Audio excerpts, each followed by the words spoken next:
Ranking Member. And I want to just say, share my congratulations to you and to Chair Bozeman for leading this committee. I love serving on this committee. I love the bipartisan spirit that we have. And I even love Senator Hoeven, who always forgets that I care about sugar in Minnesota. She even loves you, Senator Hoeven. Yes. So welcome to you and your family. I can see how proud your family is of you, and I appreciated very much our conversation in my office. And I also appreciate your Minnesota roots and connection in Clear Lake, Minnesota. So thanks for that. So we have lots to talk about, and I'm going to get right to it. I wanted to start out by just raising the issue of ethanol and sugar, and I'm so glad that Senator Klobuchar and Senator Hoeven have touched on those two issues, both of which are vitally important to Minnesota agriculture. Ethanol is homegrown energy. It is a major economic driver in Minnesota, $7 billion to our economy. And similarly, the National Sugar Program supports more than 151,000 jobs in our country and contributes $23 billion a year to the U.S. economy. And it is run with zero cost to U.S. taxpayers. So I appreciate your commitment to work with us on those two important programs. Let's turn to rural development. You come from a small town, and I represent a state filled with small towns and rural places that are full of energy and creativity and innovation and talent. And I think we also know that small towns and rural communities face unique challenges. And I sometimes think that people forget that the rural development side of the USDA is really important. That portfolio is very important. And I will be honest, I'm fearful that the work done there, those efforts not being well understood, could become the target for budget cutting. And I also know that American farmers and ranchers really trust the USDA on those issues. They don't want to see those programs farmed out to other agencies where we all are worried that they would just get less attention. We talked about this when you were in my office, and I appreciate that. So let's dive in on a couple of issues, two big rural development issues, housing and childcare. So we know we have a serious shortage of affordable housing in rural communities. These are places where our elders and folks that live on fixed incomes, people who make our food system work, it's where they live. For decades, the Rural Housing Service at the USDA has helped in those communities, and everyone agrees it needs to be modernized and updated. Last Congress, Senator Rounds and I introduced the Rural Housing Service Reform Act to do that. We have 14 bipartisan co-sponsors. So I want to ask you first, Ms. Rollins, can you talk a bit about your vision for how the USDA can engage on rural housing, and will you work with me on rural housing service reform as we're describing in our bill?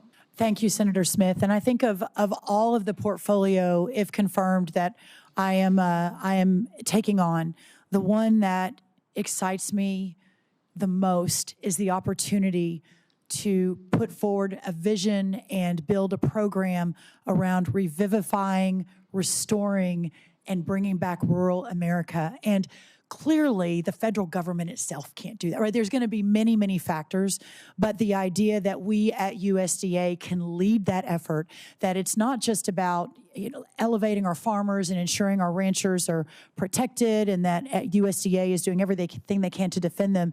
It is an all approach. It is housing, it is childcare, it is education, it is all of the above. And one of the things I think I bring to the table, and I think Senator Smith, you and I, and even Senator Klobuchar discussed this, in the last White House, I led the effort called the White House Opportunity and Revitalization Council.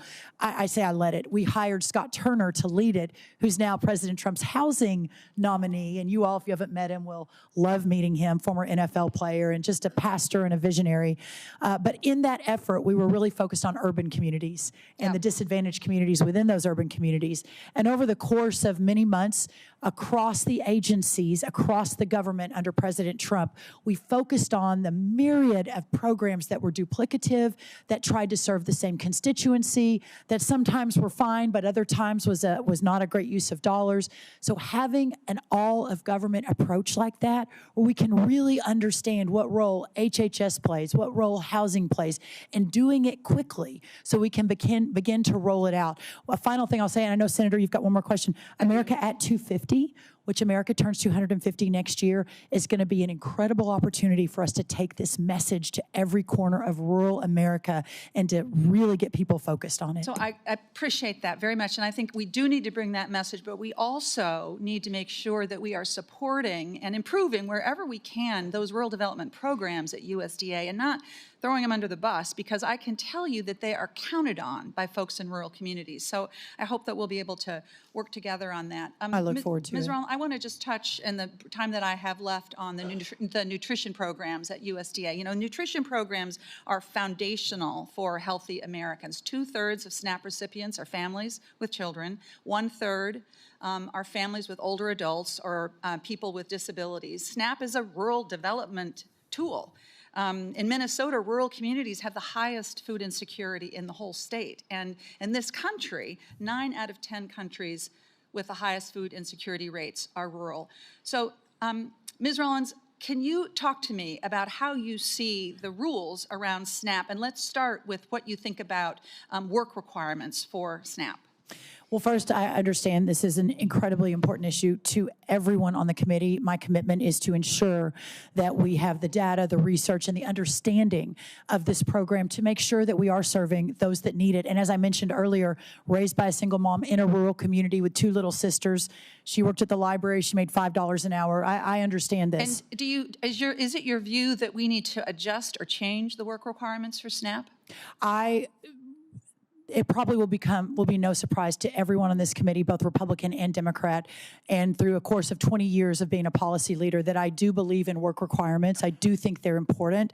I do think, and I don't fully understand, but plan to get more in the weeds on this if confirmed, and working with all of you to make sure that your concerns are part of that education process for me. So my view, and in fact, I think this is the official view of the USDA, is that SNAP should ensure that no one fears going hungry in this country, but also that it reflects the importance of work and responsibility in this country. And that is why SNAP has extensive work requirements in place. And folks that are not required to work under SNAP, very small number, it's because they are taking care of a child or an incapacitated person, because they are all participating in an alcohol or drug treatment program, because they are already working under some other program. So I ask you to consider this as you look at this, because again, I don't think that this is a good place to be looking for extra dollars when we have so many people that are struggling with food insecurity, even though they are working 1 or maybe 2 or 3 jobs. Thank you. I know I'm out of time. Thank you, Senator. I commit to working with you, and I look forward to it. Thank you very much.